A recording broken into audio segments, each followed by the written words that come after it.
અમદાવાદના વિરમગામના ચર્ચાસ્પદ વેવાય વેવાણ પ્રકરણ કેસમાં શિક્ષકની હત્યા મામલે ગ્રામ્ય પોલીસે ખુલાસો કર્યો છે. મૃતક નરેશ ચાવડા અને તેની પ્રેમિકા હર્ષાબેન વેવાય વેવાણ હતા.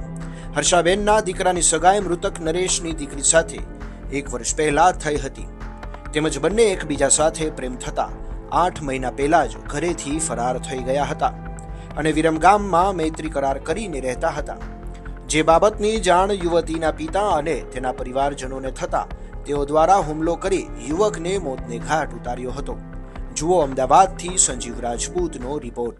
તારીખ 27/1/2025 ના રોજ સવારે 7 વાગ્યા આસપાસ વિરમગામ ટાઉનમાં લક્ષ્મી પેટ્રોલ પંપની સામે નરેશભાઈ જયસિંહભાઈ ચાવડા, જે વિરમગામ કેબી હાઈસ્કૂલની અંદર પ્રાથમિક શાળાની અંદર શિક્ષક તરીકે ફરજ બજાવે છે, 3 અજાણ્યા શખ્સો દ્વારા તેમને આવી અને માર મારવામાં આવ્યો અને માર મારી તે લોકો ત્યાંથી નાસી ગયા હતા. જે બાબતે તેમને સારવાર માટે વધુ સારવાર માટે ગાંધી હોસ્પિટલ ખાતે એડમિટ કરવામાં આવ્યા હતા અને ત્યારબાદ એસવીપી હોસ્પિટલ ખાતે રિફર કરવામાં આવ્યા હતા. ત્યાંથી જાણ થઈ કે જે મરણ જનાર છે તે બાબતે પોલીસ તપાસ કરતા 3 આરોપી હતા તે બાબતની જાણ થઈ છે. સીસીટીવી ફૂટેજના આધારે અને હ્યુમન ઇન્ટેલિજન્સના આધારે 3 આરોપી છે. તે જે આરોપીના નામ છે કલાભાઈ વીરાભાઈ ગોહિલ, અજીતભાઈ ખેંગારભાઈ ગોહિલ અને જયસિંહ ઉર્ફે ગોકા કટારિયા. આ 3 આરોપીઓની પોલીસે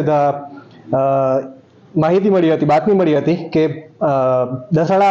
દસાડાથી વિરમગામ આવી અને અમદાવાદ આવવા માટે તે લોકો રવાના થયા હતા સ્વિફ્ટ ગાડીની અંદર. જે અન્વયે સ્થાનિક પોલીસની 2 ટીમ અને એલસીબીની ટીમ ભોજવા ગામ પાસે ઓવરબ્રિજ પાસે ત્યાં પોલીસની બાતમી હતી કે સ્વિફ્ટ ગાડીમાં તે લોકો આવવાના છે. તે આધારે તે લોકોની અટક કરીને ધરપકડ કરી છે પોલીસે. સર, આરોપીઓ કોણ છે? શા માટે હત્યાનું મુખ્ય કારણ છે જે મરણ જનાર એટલે કે નરેશભાઈ જયસિંહભાઈ ચાવડા છે. તેઓ આરોપી એટલે કે કલાભાઈ હીરાભાઈ ગોહિલ તેમના પત્ની સાથે છેલ્લા 8 મહિનાથી મૈત્રી કરારમાં હતા, જે બાબતે અંગત અદાવત રાખી અને તેમની હત્યા કરવામાં આવી છે. અન્ય 2 આરોપીઓ આરોપીને કઈ રીતે મળ્યા? શું સંબંધીઓ છે કે શું?